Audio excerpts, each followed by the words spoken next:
Tragic murder that shocked the town of Edna was delayed in court.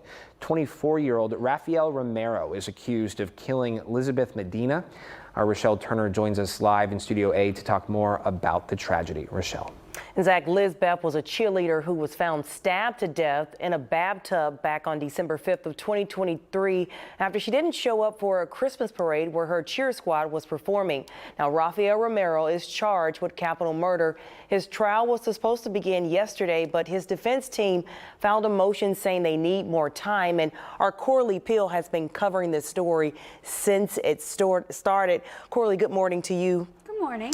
Kind of talk about why this trial was delayed. Kind of give us some more details about the time his defense team needs. Yeah, so Rafael Romero's defense attorneys, they filed a couple of motions in October, basically saying one was a motion for continuance, and in that motion they said that they've obtained 400 gigabytes of new information, and that's a large amount of evidence that they say they need more time to comb through and figure out what they will need to use in court. Another thing that they said is that Rafael Romero, they're asking for him to have an insanity evaluation. So that will have to be done by a behavioral professional, and that will also take time for him to do that evaluation and to get those results in as well.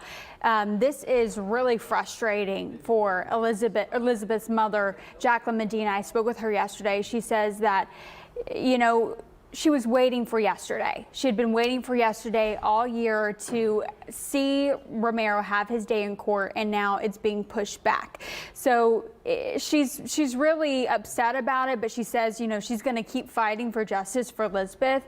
But another thing that we saw in those motions was to suppress statements. And what that means is they're saying, the defense is saying that officers, after that arrest, they illegally used some of his statements that were made public in the arrest affidavits, and they're also saying they searched his bedroom without consent.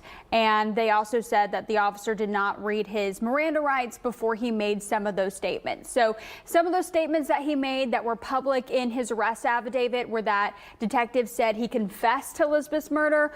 Also in the bedroom, in his bedroom, they found some of her items, and that is what helped connect him to Lizbeth. So a lot of information that they're going to have to dig through, but this is a common tactic that we see as someone who's covered a lot of high profile cases. A lot of times defense attorneys will throw in motions kind of a couple months before the trial happens, maybe trying to buy some more time. So this is what we're seeing here, but Lizbeth's mother obviously very frustrated about this, and you know, we've talked to her about this before in the past, and you know, it's been almost a year. December 5th will be a year since she was murdered.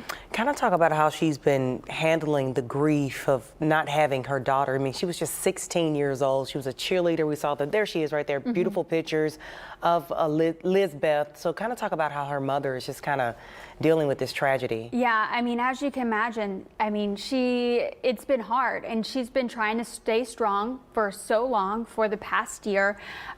She doesn't live in Texas anymore. She's out of state right now, so that's also been really hard for her because she's trying to, you know, keep up with the latest in all the, you know, court appearances and court hearings and, you know, the latest motions that are filed. Sometimes she feels a little lost, but it has been hard. She said that, you know, Lizbeth was her only child, and they were like best friends. They did everything together. They lived together in that apartment, and it's heartbreaking. And a big thing she wants to know is why this happened to her daughter, because she says they have no idea who Rafael Romero is. They've never seen him before. They've never heard of him before, but detectives have been doing their investigation. They found out he was stalking her.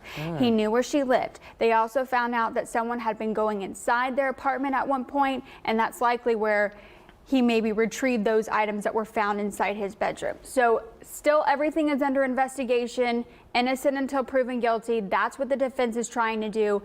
That's why they're filing these motions, but it is a long process, but it's sad. It really is just sad. And, you know, we're going to continue covering this until, you know, we find out all the latest information, until that new trial date will be happening. So. And he's still in jail, right, in Jackson County? That's right. He's in jail on a $2 million bond, I believe. So.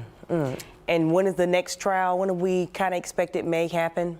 As of right now, it's expected to be early February. So Lizbeth's mother, Jacqueline, she is looking forward to that, and she's hoping she will be able to finally face him in court. Corley, thank you so much. You have been doing a wonderful job covering this story, and we can't wait to see what comes next for this case. We'll see